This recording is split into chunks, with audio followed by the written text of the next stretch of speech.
Assalamualaikum warahmatullahi wabarakatuh, teman-teman SBM Experience. Kenalin, aku Intan Nurhaliza dari SBM 24 sebagai mentor ekonomi, dan di sini aku bakalan jelasin tentang materi elastisitas. Mungkin teman-teman sebelumnya udah pernah dengar atau bahkan pernah belajar tentang materi ini ya, dan di sini aku mau coba jelasin lagi, dan semoga teman-teman bisa paham dan bisa berguna ke depannya buat teman-teman, baik buat UTBK, buat mandiri, ataupun ya buat apapun itu. Nah, pertamanya aku jelasin dulu mungkin ya tentang pengertian dari elastisitas ini. Nah, jadi elastisitas itu adalah sebuah perbandingan perubahan proporsional dalam satu variabel terhadap perubahan variabel yang lain. Atau dalam bahasa yang lebih mudahnya mungkin, jadi elastisitas ini tuh mengukur seberapa sensitif atau responsifnya konsumen dengan perubahan dalam harga. Nah, untuk elastisitas sendiri itu ada dua, teman-teman. Kalau dalam ekonomi dibagi jadi dua gitu maksudnya. Nah, yang pertama ada elastisitas permintaan dan ada elastisitas penawaran. Nah, untuk elastisitas permintaan itu juga dibagi lagi ke beberapa jenis nih, teman-teman. Nah, yang pertama ada elastisitas permintaan harga. Nah, elastisitas permintaan harga ini tuh adalah istilah untuk menunjukkan perubahan jumlah permintaan barang terhadap perubahan harga dari barang tersebut. Nah, jadi si elastisitas permintaan harga itu mengukur besarnya kepekaan dari perubahan jumlah permintaan barang apabila terjadi perubahan harga. Nah, kalau boleh aku kasih contoh ya teman-teman, jadi misalnya harga beras itu awalnya 50.000 nih, terus naik jadi 100.000. Nah, elastisitas permintaan harga itu mengukur nih, jadi setelah harga beras itu naik, nah nanti perubahan permintaan konsumen terhadap beras itu tuh seberapa besar sih? Nah, kayak gitu. Nah, kalau rumus buat ngitungnya itu ada 3 nih. Jadi yang pertama, bisa pakai persen detaki dibagi persen detape. Nah, detape itu apa sih? Jadi detaki itu perubahan kuantitas barang yang diminta teman-teman. Jadi untuk dapat DKK ini tuh tinggal dikurangin aja kuantitas yang kedua atau kuantitas setelah harga barang tuh naik atau turun.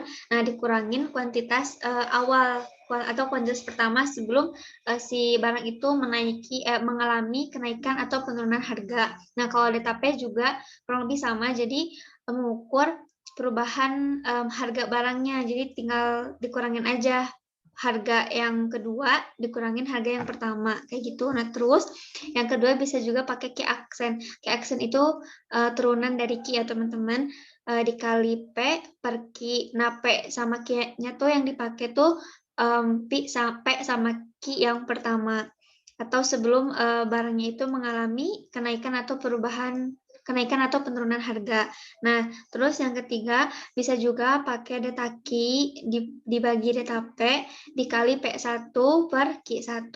Nah, kalau untuk elastisitas permintaan harga, nah itu hasilnya tuh nanti pasti bersifat negatif karena adanya sejumlah harga barang dan jumlah barang yang diminta berbanding terbalik. Kalau misal ya seperti yang kita tahu ya, jadi yang namanya permintaan itu kan hubungannya berbanding terbalik ya. Kalau misalkan harganya naik, berarti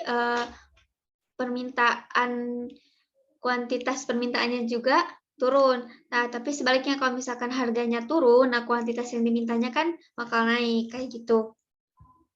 Nah, elastisitas permintaan harga ini tuh dibagi ke beberapa jenis nih teman-teman.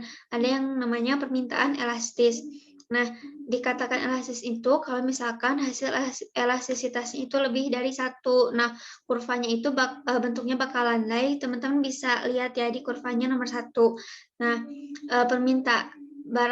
permintaan elastis ini tuh biasanya terjadi ke barang-barang yang emang punya banyak substitusi dan juga banyak dijual, contohnya pakaian sama buah-buahan.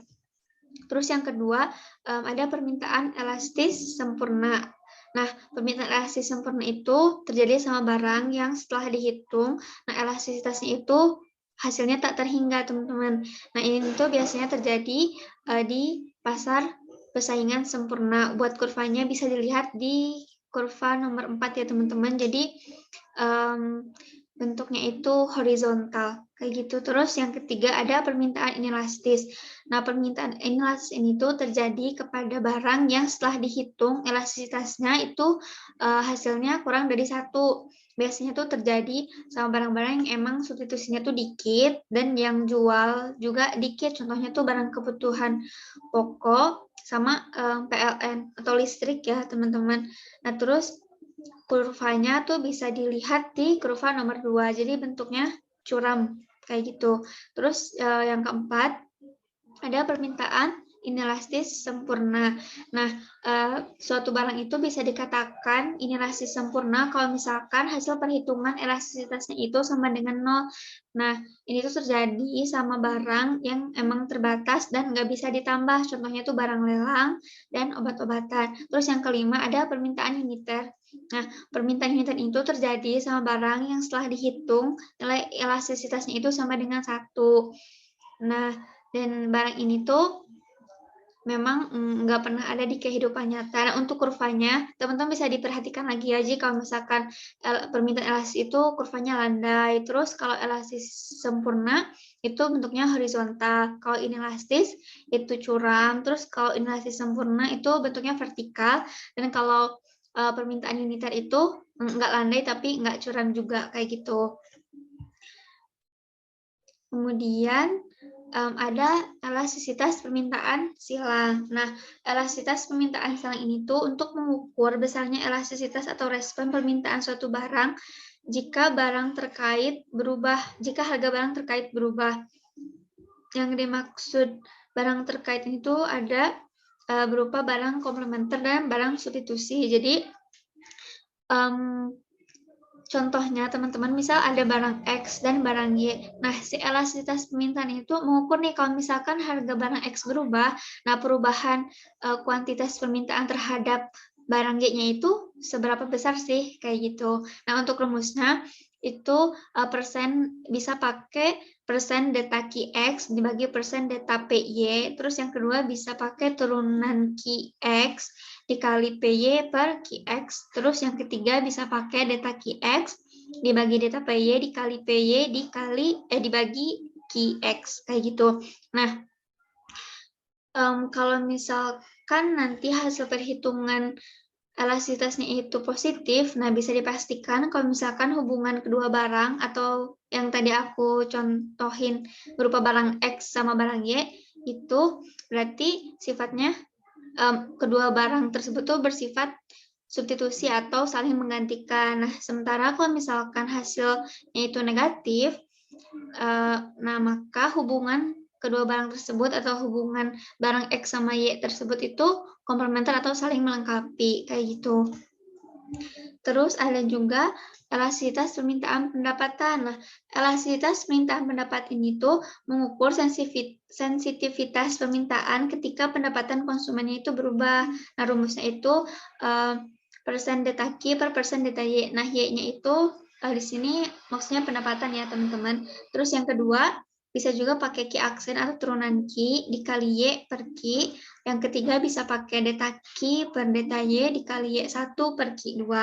Nah, jadi si elastisitas permintaan pendapatan itu dipakai buat mengetahui nih. Jadi sifat suatu barang tuh dia barang mewah kah atau barang normal atau barang inferior. Nah, kita bisa tahu yaitu melalui hasil perhitungan elastisitas pendapatannya ini. Kalau misalkan hasilnya itu lebih dari 1, nah berarti si barang tersebut itu adalah barang mewah, kayak gitu. Kalau misalkan hasil elastisitasnya itu antara 0 sampai 1, nah berarti barang tersebut termasuk barang normal.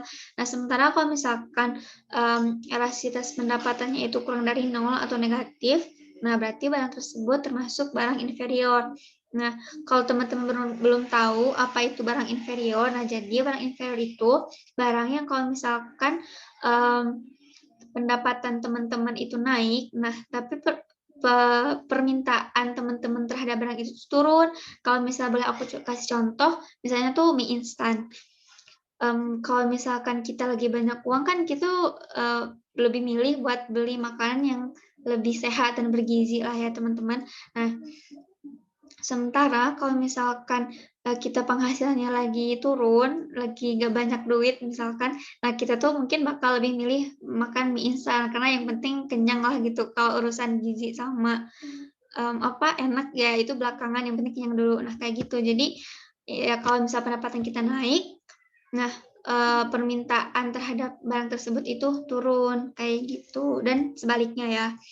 Terus yang terakhir kita udah masuk ke elastisitas penawaran. Nah, elastisitas penawaran ini tuh mengukur persentase perubahan jumlah penawaran yang terjadi akibat perubahan harga. Nah, cara ngitungnya, itu yang pertama bisa pakai persen delta Q dibagi persen delta P, terus yang kedua bisa pakai Q aksen atau turunan dari Q dikali P per Q, yang ketiga bisa pakai delta Q dibagi delta P dikali P1 per Q1. Nah, untuk hasilnya, nah hasil perhitungan elastisitas penawaran itu bakal selalu positif karena yang kita tahu memang, hukum penawaran itu kan positif ya teman-teman, berbanding lurus gitu. Kalau misalkan harganya naik, ya berarti harga yang ditawarin juga naik. Kalau misalkan harganya turun, berarti harga yang ditawarin juga berarti barang yang ditawarkan juga turun. Nah, untuk jenisnya itu hampir kurang lebih sama kayak elastisitas permintaan. Jadi kalau misalkan hasilnya lebih dari satu, berarti barang tersebut sifatnya elastis. Kalau misalkan hasilnya tak hingga, berarti barang tersebut sifatnya elastis sempurna. Kalau misalkan hasilnya kurang dari satu, berarti itu inelastis. Kalau misalkan hasilnya sama dengan nol, maka barang tersebut inelastis sempurna. Dan kalau misalkan sama dengan satu, berarti hasilnya berarti barang tersebut termasuk barang uniter. Nah, mungkin segitu ya teman-teman dari aku. Kalau misalkan teman-teman mau diskusi atau mau bertanya, feel free banget buat kontak aku. Sekian dari aku, mohon maaf kalau ada kekurangan. Semoga sukses dan sampai jumpa di SBM 2025 ya teman-teman. Ya, sampai jumpa di SBM ITB lah pokoknya. Dadah, Assalamualaikum.